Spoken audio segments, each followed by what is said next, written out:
Why would Republicans want to kill democracy? I mean, they've been actively working on that, and for long before Donald Trump ever decided to be a Republican candidate for the presidency. That's like a thing that they've been trying to do for quite some time. They won't be stupid enough to go for a transvestigation against Kamala.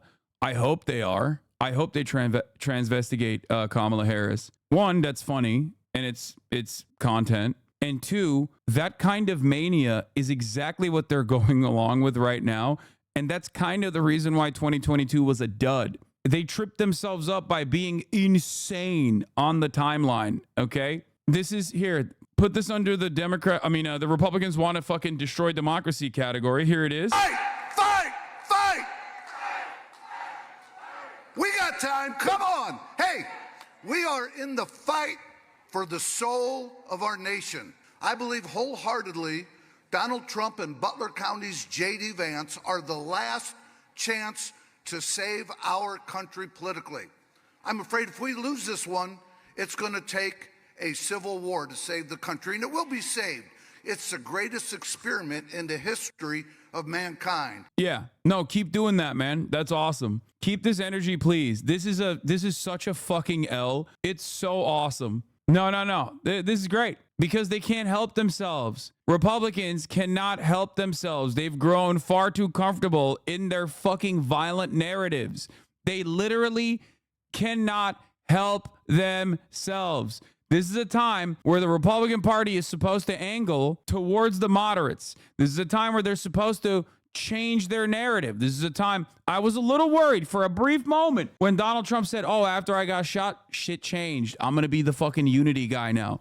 I was a little worried for a brief moment. And then I remembered that Republicans can't help themselves. Okay. They are far too fucking invested and far too comfortable. They just cannot help themselves. This is like the culture war button. They just got to keep hitting it. They got to keep hitting it over and over and over again, harder than I hit the top of the hour ad break button at the top of the hour when there's a 3-minute ad break. Oh, this is like poison for moderates. Okay. This is great. You will lose Pennsylvania with this narrative. That's a lock. That's a guarantee. Every person living in a Pennsylvania suburb is going to be so grossed out by shit like this. Go ahead. Keep popping off. Okay? It would be even better if he turned around and started talking about how much further they're going to restrict abortion or IVF or some shit. You know what I mean? It's great. If we lose, we're doing civil war. Okay. Great take, man. Definitely the energy you want to keep up. I've talked about how most people don't really give a shit about January 6th. There are people who obviously do care about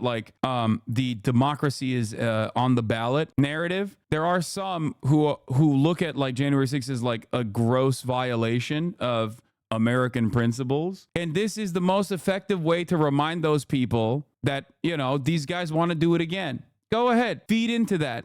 And if we come down to a civil war, I'm glad we got people like Schmitty and the Bikers for Trump on our side. Oh, he followed it up. He said, we got the bikers on our side in the Civil War. You bring up the unifier tone and he immediately shits all over it. Lol, you are a prophet. It's not that I'm a prophet. It's just that I know the Republican Party. I know them well. I do so much Hogwatch. I am obsessed with the Republicans.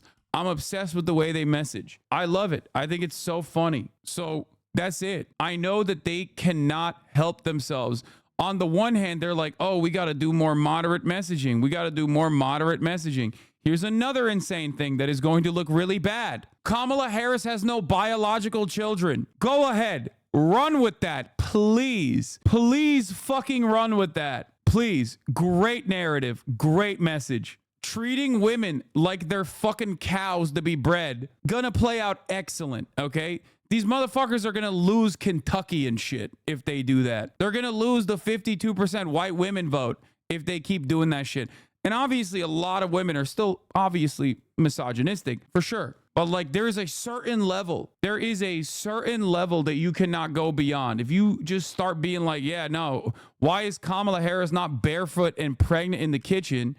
You're cooked. It's gross. There are better ways to make these inferences, better ways to make these arguments. And the Paul Ryan types have completely left the Republican Party at this point. and everyone is trying to do their own shitty version of Donald Trump. And what people don't realize is Donald Trump is a uniquely singular force of charisma that is able to narrate these positions in a way that is appealing to the hogs, but no one else can fucking recreate that. That's why I say he's the white man's Obama. You can't have that same narrative. And even with Donald Trump, that narrative is still genuinely toxic to many people.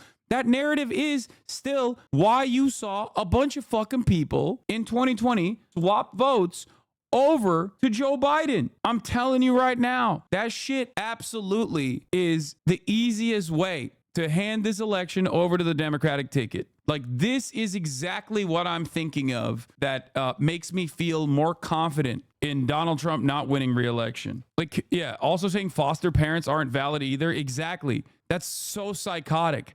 But the problem is these guys are so caught up. They're so fucking caught up in their own weird echo chambers, smelling each other's fucking farts all goddamn day, that they just don't comprehend it. They literally they have forgotten what normal people operate like in the real fucking world, what they care about, what their motivations are. They're so invested in the Fox News driven culture war narratives and so used to like winning unconditionally no matter what, that they just think, no, this is the one button I have and I'm going to keep hitting it. I'm going to just say the most unhinged shit you've ever heard of. And that might actually change the minds of some Americans. This is why even with the trans panic, I often talked about like there's two outcomes of this.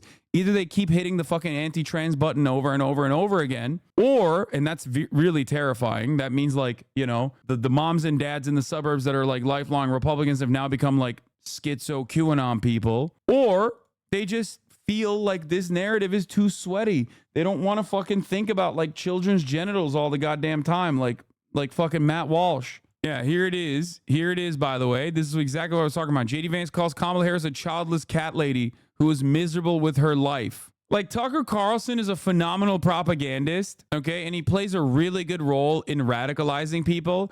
But if you do Tucker Carlson's, like, style of commentary, if you lean too much into that Groyper shit, you are pathetic. You are going to be seen as a fucking loser by like a dude who's had a job for the past fucking 35, 40 years. Like, think about it. I think it was Felix who said this. I think it was Felix who said this in the last Chapo ep that I was listening to, where he was like, can you imagine like the narratives that they're talking about now at fucking CPAC or at the RNC? Like, what person with a job would ever look at this and go, that's my shit? Like, that is inspiring to me. It's just so stupid.